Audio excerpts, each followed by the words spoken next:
Here are the horoscopes for the week of the 5th to the 11th of August 2013. The Grand Trine in water continues. We've had this for a few weeks now and we should be getting used to it. It's been a bit of an emotional roller coaster, a bit of a tsunami of water with Saturn in Scorpio, Neptune at home in Pisces and a bunch of planets taking up the top pole spot in the Cancer.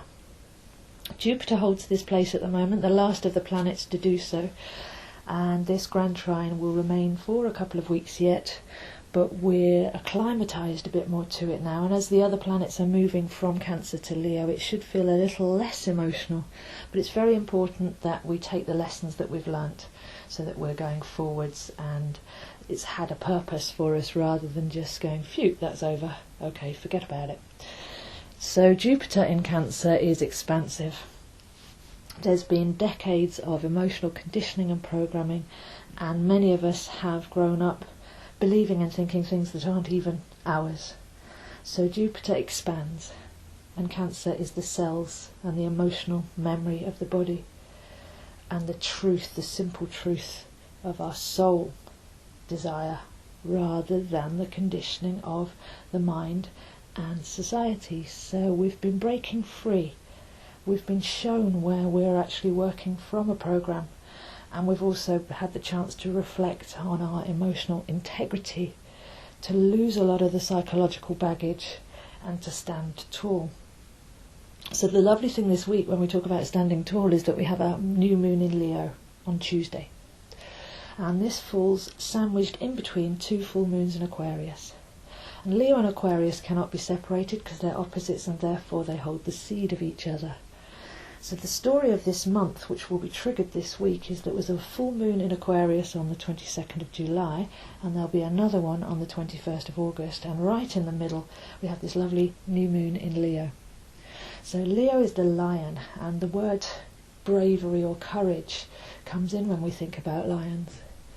Now, courage comes from the word cœur, which is French for heart. So we're dealing with radiating from the heart centre. And Leo is the 5th sign of the zodiac, which is represented by a gold 5-pointed star.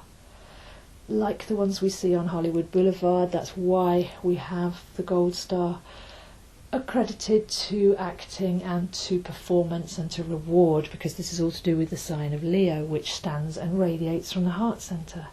Being a fire sign, it's very creative, so you do get lots of actors who like to be centre of attention. So think of Leo as a 5-pointed star radiating your creativity from the heart centre.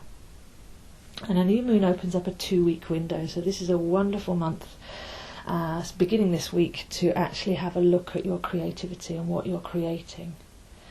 If we put that back with the Aquarius where it belongs, then Aquarius is the sovereign, responsible, visionary.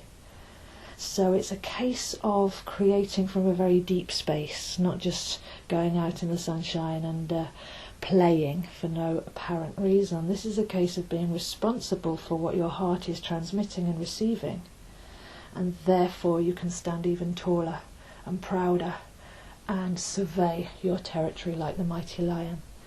So with the Grand Trine in water and this new moon sandwiched between the Aquarius full moons, what we can see is the message of this week is to decide first what you truly care about before you begin to radiate and create from your centre.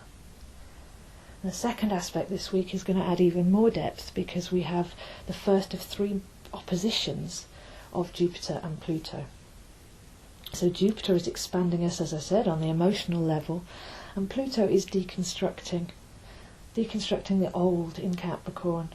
We're dematerialising, we're taking away a lot of the stress and the tradition and the build-up, the residue that we've had placed on us, and we're deciding to build on our own foundations, to think less materially and to express on a more cellular level with that Cancerian opposite. So we have 3 oppositions coming up over the next 6 months, and this is the first one. So if you tune into that around Thursday onwards, then you'll start to feel what you need to break down and deconstruct in order to make the room for the expansion of Jupiter. So some things have got to go. It's like having a clear out. You can't just keep putting liquid into a cup and it will just overflow. You have to clear out that cup first in order that it can receive fresh liquid. So it's very important this week to have that clear out. Instead of just rushing out on the Leo new moon to begin to create all sorts of drama and chaos, to actually take a step back this week, and before you make your plans and set your intentions, strip right back to core and say, what do I truly believe in? What is my heart telling me? What are my cells and my soul desire telling me? Because I want to build on stone from here, and it's okay to take a step backwards first, to clear the decks, and then you have a platform on which to stand and to reach for the stars. So that's the story of this week. Leo new moon on Tuesday, and a grand opposition of Jupiter and Pluto right across the Grand Trine, coming in this week for a lasting period. But it's a case of be still, strip back, decide what really matters to you, set your course straight, have everything in alignment, and then begin to build something of lasting value and integrity. So that's it for this week, and I'll see you next week.